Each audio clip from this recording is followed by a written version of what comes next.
One of the many focuses here at DreamLife is that return to everyday life. We talk about the stressors that come along with family or children or whatever the stressor may be as part of a relapse prevention plan. In that conversation, we also discuss returning to employment or finding employment.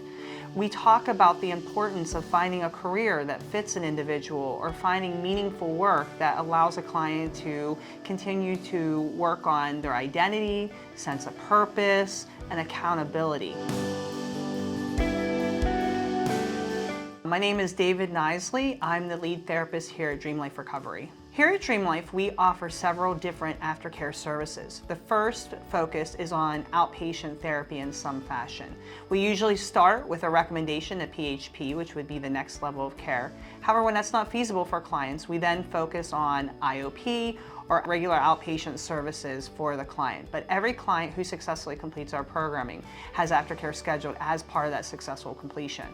As well, we focus on employment and understand the importance of employment not only to our clients for their daily lives, but also what role it plays in a program of recovery. There's actually 7 different areas that we focus on in regards to employment with each of our clients, either in our residential unit or in our PHP program.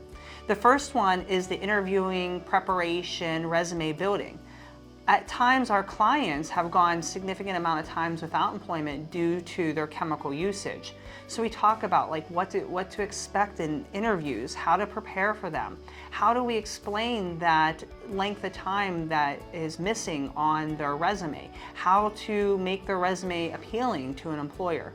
The second area is discussing career options.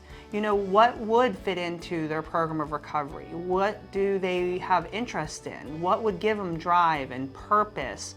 Looking realistically at education for different employments versus their skill set that they have. We like to explore career options in regards to what is going to give you meaningful employment that makes you feel a part of something. Or the third thing that we focus on is that work-life balance, which is imperative for all of us. How does an individual balance not only their employment, but their family responsibilities, and then of course all the responsibilities such as attending meetings or meeting with their sponsor or completing outpatient, all part of that healthy work-life sobriety balance that a lot of times can become a stressor for the client if they're not thinking ahead about each one of those responsibilities.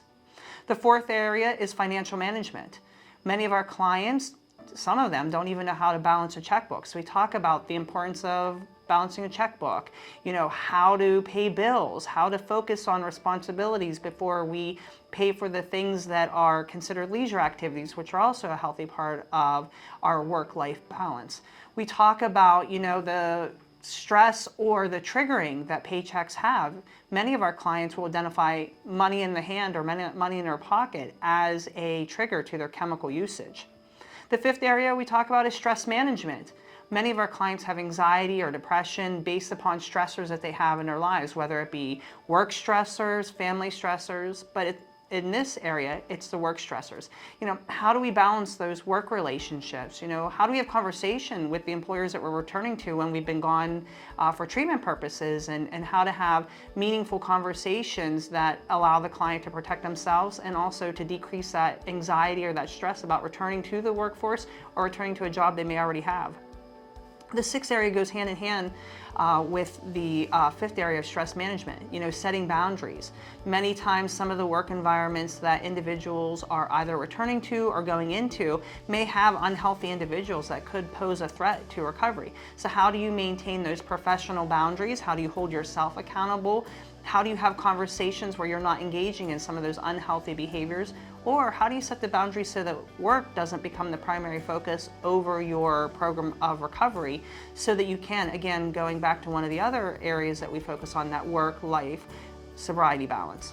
And the last one is just that positive self-image and that professionalism. How to dress for an interview, how to dress for work, how to present yourself in a certain light so that you have a positive view of yourself, as well that your employer views you in a positive and a professional manner.